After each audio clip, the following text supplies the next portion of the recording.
क्या कभी सोचा है, जो हमारा खून पीते हैं और जो फुल मून नाइट के वक्त अपने आप को किसी भेड़िए या वुल्फ में बदल सकते हैं, उन पर भी कोई कर्स या कोई पाप होगा? मैं बात कर रहा हूँ वैम्पायर्स और वेयरवुल्व्स की। आज के वीडियो में मैं ना सिर्फ आपको वैम्पायर्स और वेयरवुल्व्स के बारे में बताऊंगा, बल्कि उनके कर्स और उनकी राइवलरीज के बारे में भी बताऊंगा।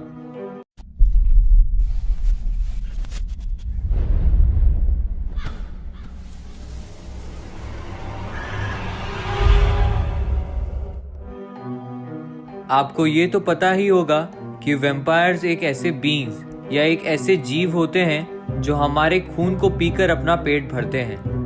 वैम्पायर ये वर्ड को कई बार काउंट ड्रैकुला से जोड़ा जाता है। वैसे तो वैम्पायर और ड्रैकुला एक ही जैसे कैरेक्टरिस्टिक रखते हैं और वैम्पायर ड्रैकुला की ही एक स्पीशीज है।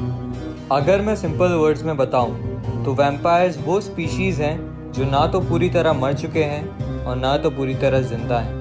वो ना तो पूरी तरह जानवर हैं और ना तो पूरी तरह इंसान। ऐसे कई रिचुअलाइज्ड बुक्स और सोर्सेज से पता चलता है कि वैम्पायर्स रात में शिकार करते थे और सुबह यानी डॉन होने से पहले अपनी कब्र या किसी अंधेरी वाली जगह पर जाकर छुप जाते थे। अब मैं आपको एक ऐसे केस के बारे में बताऊंगा जो शायद आपको वैम्पायर्स के एग्जिस्टेंस पर कन्विंस कर सके। ईयर 1700 टू 1730 को वैम्पायर एज कहा जाता है और वहाँ ही आता है हमारा ये एग्जाम्पल। ईयर 1725 में पीटर नाम के एक फार्मर की डेथ हो जाती है। उसकी फैमिली में और कोई भी नहीं, लेकिन उसका एक बेटा था। उसकी डेथ के 3 दिन बाद उसके बेटे को पीटर दिखता है और वो अपने बेटे से खाना मांगता है। पीटर का बेटा उसे देखकर चौंक जाता है, पर क्योंकि वो उसका डैड था, वो उसे खाने के लिए घर में जो भी कुछ था सब दे देता है। अगले दिन पीटर फिर अपने बेटे से खाना मांगने आता है, लेकिन घर में कुछ ना होने की वजह से वो उसे मना कर देता है। इसके बाद अगले दिन जब उधर पुलिस पेट्रोलिंग कर रही होती है तो उसे पीटर के बेटे की डेड बॉडी मिलती है। उस डेड बॉडी को एग्जामिन करने के बाद ये पता चलता है कि किसी ने उस बॉडी के नेक पर जोर जोर से अपने दांतों से उस बॉडी का पूरा खून बाहर निकाल दिया था। वहां के नेबर्स ने पुलिस को बताया कि उन्होंने पीटर को अपने बेटे का खून चूसते हुए देखा था, लेकिन ये पॉसिबल कैसे हो सकता है जबकि पीटर की तो 4 दिन पहले ही डेथ हो गई होती है। अब हम बात करते हैं वेयरवुल्व्स की। वेयरवुल्व्स वो जीव होते हैं जो फुल मून नाइट के वक्त अपने आप को एक वुल्फ या भेड़िए में बदलने में मजबूर होते हैं। ये वैसे तो इंसानी जिंदगी जीते हैं, लेकिन जब जब फुल मून नाइट होती है तो ये एक भेड़िए या एक वुल्फ में ट्रांसफॉर्म हो जाते हैं। इनके एग्जिस्टेंस का तब तक मजाक उड़ाया गया जब तक फ्रांस का ये एक केस सामने ना आया। अब मैं आपको वेयरवुल्फ के एक टेरिफाइंग केस के बारे में बताऊंगा। ईयर 1613 में जेम्स नाम का एक बिजनेसमैन फ्रांस में रहा करता था। वो हर महीने की फुल मून नाइट को ही गायब हो जाया करता था। जब वो गायब होता था तो अगले दिन की सुबह वो नंगा लौटता था। इस बात को लेकर कई बार उसका मजाक उड़ाया गया, लेकिन उसका ही एक पड़ोसी इस बात को जानने की कोशिश करता रहता था।